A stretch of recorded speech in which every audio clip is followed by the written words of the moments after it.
وہ نکمی اس نے شروع کیا تھا، میں نے تو کچھ بھی نہیں کہا، وہ صاف مکر گیا۔ ہاں تم نے کچھ نہیں کہا، میرے کان بج رہے تھے نا، مجال ہے جو سکون کی 2 گھڑی میسر آئے ان دونوں کے ہوتے۔ وہ نفی میں سر ہلاتی ساتھ ہی پڑے ہینڈ فری اٹھانے لگی۔ ڈرامہ دیکھنے لگی ہوں، اس کی نگاہ نصرت پہ پڑی تھی۔ تم دونوں کی تو میں سے بچنے کی عوض لگانے لگی ہوں ان ٹوٹیوں کو۔ وہ برہمی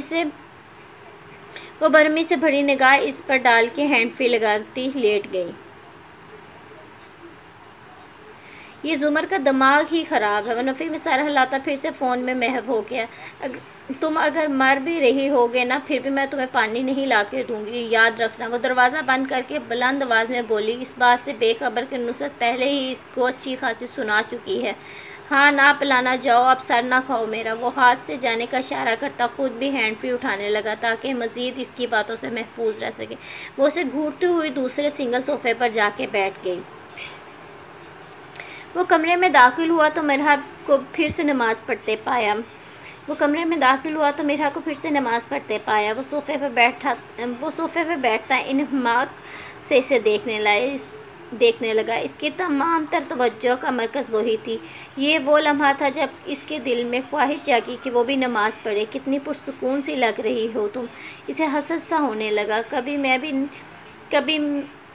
میں بھی پڑھ کر دیکھوں گا کیسا لگتا ہے۔ اس کی یہ سوچ ہونٹوں کے ذریعے باہر نہیں آئی تھی، اس لیے مرحا کو کچھ معلوم نہیں ہوا۔ وہ خاموشی سے تب تک بیٹھا رہا جب تک اس نے دعا مانگ کر جائے نماز کو تہہ نہیں لگا لیا۔ کوئی کام تھا وہ اسے یوں اپنا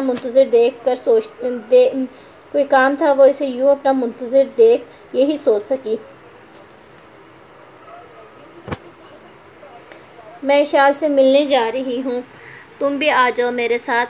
اسے معلوم تھا وہ وہاں جانے پہ آمادہ نہیں ہوگا۔ کوئی اور جگہ بتاؤ، اس نے ناگواری سے سر کو نفی میں حرکت دی۔ بابا کے گھر، تم رہنے دو، بس چینج کر لو، میں خود کسی اچھی سی جگہ لے جاتا ہوں۔ اس کی جانب سے مایوس ہو کر وہ پیچھے ہو گیا۔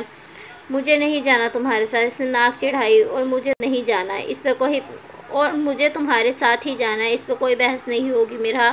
اب ورنہ میرے پاس اور بھی طریقے ہیں تمہیں ساتھ لے جانے کے، اس نے کہہ کے آنکھیں گھمائیں اور وہ پلٹ گیا۔ پتہ ہے کون سے طریقے ہیں، وہ جل کے کہتی الماری کھولنے لگی۔ گڈ گرل، اسے کپڑے نکالتے دیکھ اس نے لقمہ دیا۔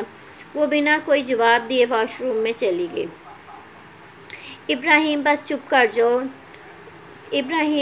کر جاؤ نا، ابھی ڈرائیور آ رہا ہے، ہم ڈاکٹر کے پاس چلیں گے۔ وہ ٹیشو سے اس کے آنسو صاف کرتی ہوئی منت کرنے والے انداز میں بولی۔ اشال، ویسے تمہیں دھیان کرنا چاہیے، دیکھو گہری چوٹ معلوم ہو رہی ہے۔ اس کے گھٹنے سے نکلتے خون کو دیکھ فردوس تشویش سے بولنے لگی۔ دادو، وہ بس بھاگتے ہوئے گر گیا۔ ابراہیم سر کو معلوم ہوا تو پھر وہ ونک زدہ سی سے انہیں دیکھنے لگی۔ مخفی تو نہیں رکھ سکتے اسے، اور ابراہیم تو اس کے بغیر ڈاکٹر کے پاس نہیں جائے گا، وہ قطعیت سے بولی تو اشال کی پریشانی میں مزید اضافہ ہو گیا۔ بہت درد ہو رہا ہے ماما، اس نے سسکتے ہوئے اشال کی بازو ہلائی۔ آپ میرے ساتھ چلو گے ڈاکٹر کے پاس؟ وہ گھبرا کے اسے دیکھ رہی تھی، مبادا اس کی بات سے انحراف ہی نہ کر دے۔ ڈیڈی بھی اور آپ بھی۔ اشال بائیں سمت بیٹھی فردوس کو دیکھنے لگی جیسے پوچھنا چاہ رہی ہو، میں فون کرتی ہوں احمر کو۔ وہ اس کی نگاہ کا مفہوم سمجھتی ہوئی میز پر سے فون اٹھانے لگی۔ ماما میں انجیکشن نہیں لگوانا، بہت درد ہوتا ہے۔ وہ اس کے پکارنے پر پھر سے اس کے آنسو صاف کرنے لگی۔ اچھا، ہم ڈاکٹر سے کہیں گے آپ کو انجیکشن نہ لگائیں، آپ رونا تو بند کر دو ورنہ ڈاکٹر ہماری بات نہیں مانیں گے۔ وہ ایک ہاتھ میں کاٹن لیے اسے زخم پر رکھے ہوئے تھی اور اس کے سر پہ بوسہ دیتی اسے اپنے ساتھ لگانے لگی۔ 20 منٹ بعد قدموں کی آہٹ سنائی دی۔ دادو، روز روز کیوں مجھے بلا لیتی ہیں آپ؟ میں کام نہ کیا کروں؟ وہ صورتحال سے انجان بگڑ کے بولا۔ بیٹا، ابراہیم کو چوٹ لگ گئی ہے، اس لیے تمہیں بلایا ہے۔ فردوس نے ابراہیم کی جانب اشارہ کیا۔ کہاں، کیسے؟ زیادہ تو نہیں لگی؟ وہ کسی مچھلی کی مانند تڑپ کے کہتا اس کی جانب بڑھا اور شال کو پرے کرتا اس کے سامنے گھٹنوں کے بل بیٹھ گیا۔ اس نے کاٹن ہٹا کے زخم دیکھا تو آنکھیں تحیر سے پھیل گئیں اور چہرے کو پریشانی نے اپنے احاطے میں آ لیا۔ یہ کیسے اتنا گہرا زخم؟ وہ متفکر سا پہلے اشال کو پھر فردوس کو دیکھنے لگا۔ ڈیڈی مجھے درد ہو رہا ہے، بولتے بولتے پھر اس کی آنکھیں جھلک پڑیں۔ تمہیں ابھی ڈاکٹر کے پاس لے کے جاؤں گا، تفصیل بعد میں پوچھ لینا۔ وہ اس کے غصے کا سبب اسے موضوع سے ہٹانے لگی۔ اشال پیچھے ہوتی کھڑی ہو گئی، سر مجرمانہ انداز میں جھکا ہوا تھا۔ چلو میں اپنے بیٹے کو ابھی لے کے جاتا ہوں، وہ اسے گود میں اٹھاتا محبت سے لبریز لہجے میں بولا۔ ماما بھی۔ اس نے اشال کو دیکھتے ہوئے ہاتھ بڑھایا۔ آ جاؤ تم بھی، وہ اسی انداز میں چلتا ہوا بولا کہ اشال کی جانب اس کی پشت تھی۔ جاؤ، ایسے ہی چادر رہنے دو اب، اور راستے میں کچھ مت بتانا ورنہ وہیں برس پڑے گا تم پر۔ فردوس دھیمی آواز میں اسے ہدایت دینے لگی۔ وہ سر ہلاتی، دوپٹہ سر پر اوڑھتی دروازے کی سمت بڑھنے لگی۔ بس اب آپ آرام سے سو جاؤ، اب درد نہیں ہوگا۔ وہ اسے بیڈ پر لٹاتا کمبل اس پہ اوڑھنے لگا۔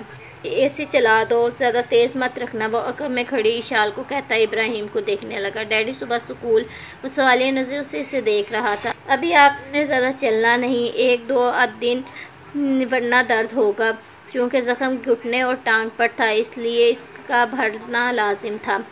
زیادہ تیز مت رکھنا، وہ اسے ہدایت دیتا پھر سے ابراہیم کی جانب متوجہ ہو گیا۔ اوکے ڈیڈی نے مسکراتے ہوئے آنکھیں بند کر لیں۔ ٹھیک ہے، وہ ریموٹ میز پر رکھتی سوالیہ نظروں سے اسے دیکھنے لگی۔ ہاں ٹھیک ہے، اور مجھے بتاؤ چوٹ کیسے لگی ابراہیم کو؟ وہ تفتیشی انداز میں اسے دیکھتا کمرے سے باہر نکلنے کا اشارہ کرنے لگا۔ وہ ایک نظر ابراہیم پر ڈالتی باہر نکل گئی۔ وہ ہم بیٹ بال کھیل رہے تھے، وہ تذبذب کا شکار تھی۔ تو تم کہاں تھی؟ کس لیے رکھا ہے تمہیں یہاں؟ اس لیے شادی کی تھی تم سے تاکہ یہ حال کرو میرے بیٹے کا۔ وہ اس کی بات مکمل ہونے سے قبل درستگی سے کہتا اس کی بازو پکڑنے لگا۔ اس کے چہرے پہ تکلیف کے آثار ابھرے مگر اس نے اف تک نہ کی۔ وہ بھاگ رہا تھا بال پکڑنے کے لیے تو اس کے فولادی گرفت پر اس کی آنکھیں ابھر آئیں، لفظ حلق میں ہی کہیں پھنس گئے۔ تو تمہیں کس نے کہا تھا بیٹ بال کھیلنے کو؟ تمہیں نہیں معلوم چوٹ لگ جاتی ہے بچوں کو؟ اتنی سی بھی عقل نہیں ہے کیا تم میں؟ تم کیا کر رہی ہو؟ جب وہ گرا کہاں تھی تم؟ وہ اسے بولنے کا موقع دیے بغیر دھاڑا۔ میں کھڑی تھی، وہ لب کاٹتی نگاہیں جھکائے ادھر ادھر دیکھنے لگی۔ تم نے ابراہیم کو بال لینے بھیجا؟ ادھر میری طرف دیکھو۔ اس کا یوں نگاہیں چرانا اسے مزید تیش دلا رہا تھا۔ جی، وہ مشکل اتنا ہی بول پائی۔ میرے سامنے مت آنا تم، بلکہ اپنے گھر چلی جاؤ، تمہاری جیسی لاپرواہ کی ضرورت نہیں ہمیں۔ وہ اسے دھکا دیتا ہوا حلق کے بل چلایا۔ وہ لڑکھڑائی مگر دیوار کا سہارا لے لیا۔ اول روز سے ہی مجھے یہ لڑکی پسند نہیں تھی، مگر نہ جانے ابراہیم کو کیا نظر آتا ہے اس جاہل میں۔ وہ کلس کر کہتا سیڑھیوں کی جانب بڑھ گیا۔ میں نے جان بوجھ کر نہیں کیا، اور ابراہیم ہی ضد کر رہا تھا بیٹ بال کھیلنا ہے۔ وہ آنکھیں رگڑتی منہ میں بڑبڑائی۔ سامنے سے فردوس ملازمہ کے ہمراہ آتی دکھائی دی تو وہ سرعت سے اپنا دوپٹہ درست کرنے لگی جو لڑک کر زمین پر جا رہا تھا۔ ابھی آئے ہو تم لوگ؟ زیادہ گہری چوٹ تو نہیں تھی کیا کہا ڈاکٹر نے؟ وہ اس کے سامنے آتی پے در پہ سوال کرنے لگی۔ نہیں، فکر کی کوئی بات نہیں، پٹی کر دی ہے اور دوائی بھی دے دی ہے، سو گیا ہے ابراہیم۔ اس نے مسکرانا چاہا مگر مسکرا نہ سکی۔ چلو شکر ہے تمہیں احمد نے کچھ کہا تمہیں؟ وہ سرخ آنکھوں کو دیکھتی جیسے بھانپ گئی۔ کہہ رہے تھے اپنے گھر چلی جاؤ دادو، میں نے مشورہ نہیں دیا تھا ابراہیم کو، آپ کے سامنے وہی ضد کر رہا تھا نا؟ وہ ان کے ہاتھ پکڑتی مظلومیت سے بولنے لگی۔ ہاں میرے سامنے ہی تو کہہ رہا تھا۔ تم پریشان مت ہو، صبح میں بات کروں گی۔ ویسے بھی ابراہیم کو صبح تم نظر نہیں آئی تو خفا ہوگا۔ تم آج میرے کمرے میں سو جاؤ۔ وہ اس کی شانے پہ ہاتھ رکھتی حوصلہ دینے لگی۔ صبح بات کر لوں گی میں احمد سے، جذباتی بہت ہے اپنے بیٹے کے معاملے میں، صبح تک غصہ ٹھنڈا ہو جائے گا اس کا۔ وہ اس کے ساتھ چلنے لگی۔ وہ اسے ساتھ لیے چلنے لگی تو وہ بھی خاموشی سے چل دی۔ اچھا ٹھیک ہے، ویسے یہ بل؟ وہ لیپ ٹاپ کی اسکرین کو دیکھتی ہوئی پرسوچ انداز میں بولی۔ اگر آپ کو پسند نہیں آیا تو میں نہیں اچھا ہے، وہ اس کی بات کاٹتی تیزی سے بولی۔ اس سے قبل کہ وہ مزید بولتی دروازہ کھلا اور شہریار کا چہرہ دکھائی دیا۔ اس کے چہرے پر پھیلی مسکراہٹ نے مرحا کو تجسس میں مبتلا کر دیا۔ سہیل، میں تمہیں بعد میں بلاتی ہوں۔ وہ واقف تھی اس کی عادت سے، اس لیے خود ہی اسے بھیجنے لگی۔ Okay ma'am. وہ سر کو خم دیتا اپنا لیپ ٹاپ اٹھانے لگا۔ دروازے کی سمت بڑھتے ہوئے اس نے سر کو خم دے کر شہریار کو سلام کیا اور دروازہ بند کرتا چلا گیا۔ Guess what? وہ پرجوش انداز میں کہتا ہے اس کے مقابلہ کا بٹ اس نے دونوں آبرو چکائے. وہ اس کے سامنے ٹیبل سے ٹیک لگا کے کھڑا ہو گیا جبکہ میرا اپنی کرسی پہ برجمہ. ٹینڈر مجھے مل گیا. میں بتا نہیں سکتا بلاول رنداوا کا چہرہ جب اسے اسی کے انداز میں شکست ملی. نہ جانے اس کی خوشی میں ایسا کیا تھا کہ وہ بھی خوش ہو گئی. گریٹ، پھر تو بہت مزہ آیا ہوگا تمہیں. ایک ٹینڈر ملنے کی خوشی، دوسرا اس گھٹیا انسان کی شکست. اسے سوچتے ہی چہرے پہ ناگواری در آتی. بالکل، یہ سب تمہاری وجہ سے ممکن ہوا ہے. تھینک یو سو مچ. مجھے لگتا ہے تمہارا ہماری پارٹنر بننا لکی ثابت ہوا ہے میرے لیے. اس نے کہتے ہوئے مرحا کی ناک دبائی تو وہ اس غیر متوقع شرارت سے بے اختیار مسکرانے لگی. اچھا، اسی لیے سیدھا میرے آفس آ گئے. وہ ابھی تک مسکرا رہی تھی. مجھے اپنی مسز کے ساتھ اچھے سے ڈنر پر جانا ہے. یار میرا تو دل ہے ہنی مون پر چلیں. کتنا وقت لوگی اس پروجیکٹ کو پورا کرنے میں؟ پہلے چہرے پہ حسرت تھی، پھر اکتاہٹ نے جگہ لے لی.